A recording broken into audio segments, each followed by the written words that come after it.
When should you start investing? It sounds like a simple question, but ask 10 people and you'll probably get 10 different answers. Some will tell you to invest immediately. Others will say you should pay off all debt first. Some insist you need a fully funded emergency fund before investing a single dollar. And many people end up doing nothing because they're afraid of making the wrong decision. Meanwhile, years go by, opportunities are missed, and the one thing they can never get back keeps slipping away. Time.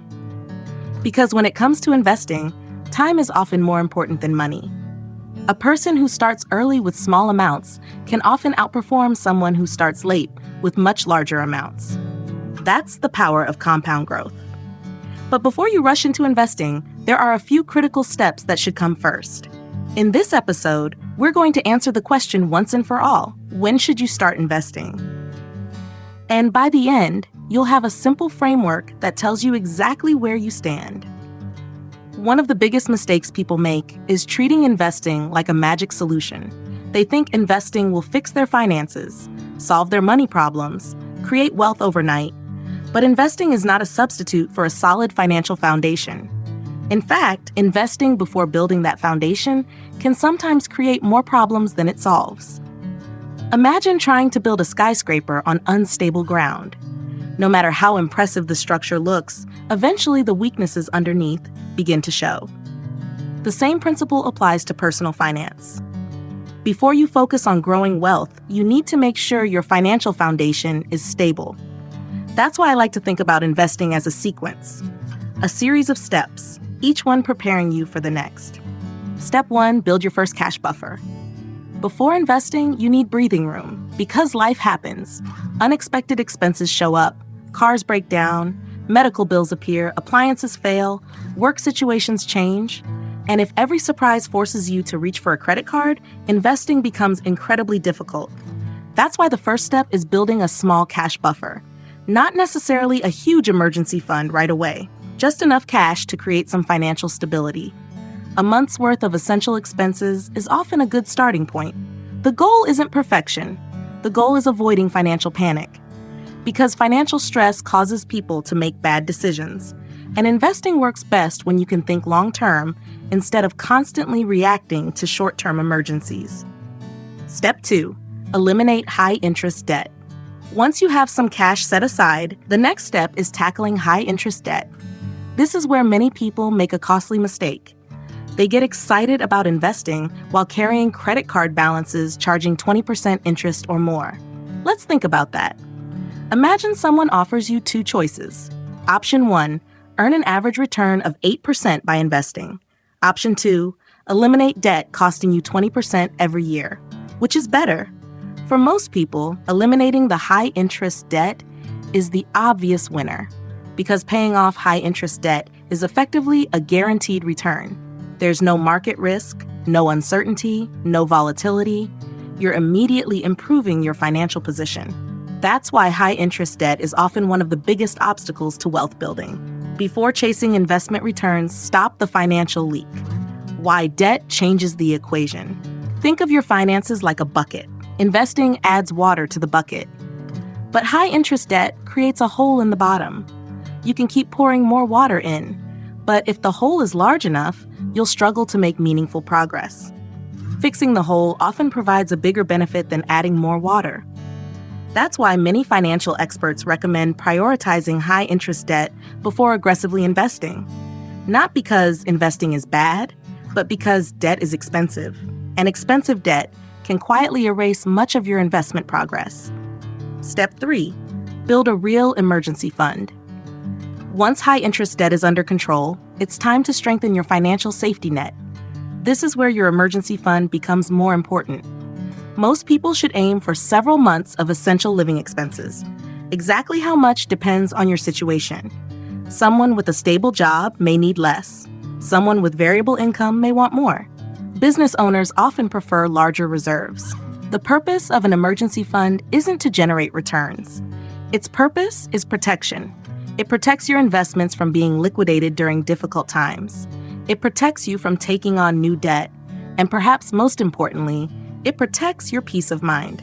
Because investing becomes much easier when you know unexpected expenses won't derail your entire financial plan. The mistake of waiting too long. Now here's where things get interesting. Many people hear about emergency funds and decide they need years of savings before investing anything.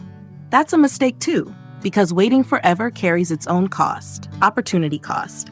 The longer you delay investing, the less time compound growth has to work. And time is the most powerful asset an investor possesses. This is why personal finance isn't always about extremes. It's about balance. You don't necessarily need to wait until every financial goal is completed before investing. In many situations, it makes sense to save and invest simultaneously. Let's talk about why time matters so much. Imagine two investors. The first starts investing at age 25. The second waits until 35. Both invest consistently. Both earn similar returns. The difference? The first investor has 10 additional years of compound growth, and those years can be worth hundreds of thousands of dollars over a lifetime. That's because compound growth is unlike almost anything else in finance. Your money earns returns. Then those returns begin earning returns. Then those returns earn returns too. Over time, growth begins accelerating.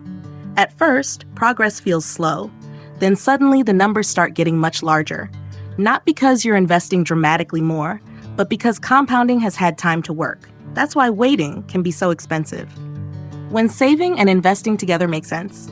Once you've built some financial stability and eliminated high-interest debt, many people benefit from doing two things at once.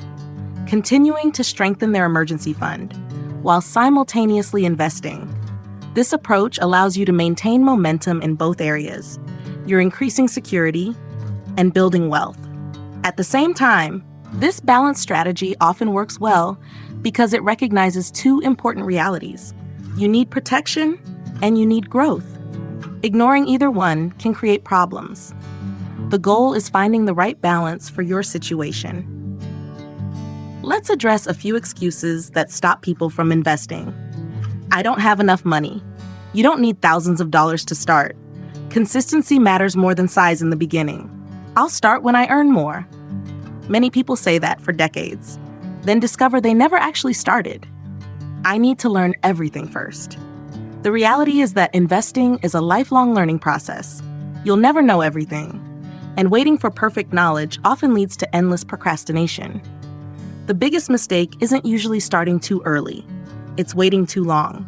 Investing is not gambling. Another reason people delay investing is fear. They confuse investing with speculation or gambling. But there's a huge difference. Speculation focuses on quick profits. Investing focuses on long-term ownership of productive assets.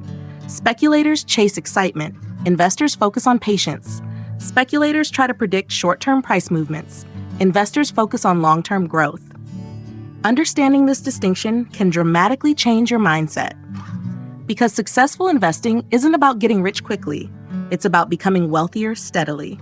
So before you start investing, ask yourself these questions. Do I have a cash buffer? Have I addressed high-interest debt? Do I have a plan for emergencies? Can I invest consistently? Am I thinking long-term? If the answer to most of these questions is yes, you're probably much closer to investing readiness than you realize. Remember, investing isn't reserved for experts. It's a tool. And like any tool, its effectiveness depends on how you use it. When should you start investing? Not immediately, but not someday either. First, build a small financial cushion. Then eliminate high-interest debt. Strengthen your emergency fund. And once you have a stable foundation, begin investing consistently. Because the goal isn't finding the perfect moment. The goal is starting from a position of strength. And the sooner you begin, the more time your money has to grow. In the next episode, we're going to answer another critical question. How much should you actually invest? We'll work backward from your goals, calculate what you need, and build a simple framework for turning financial dreams into concrete investment targets. Because once you know your destination, creating a wealth-building plan becomes dramatically easier.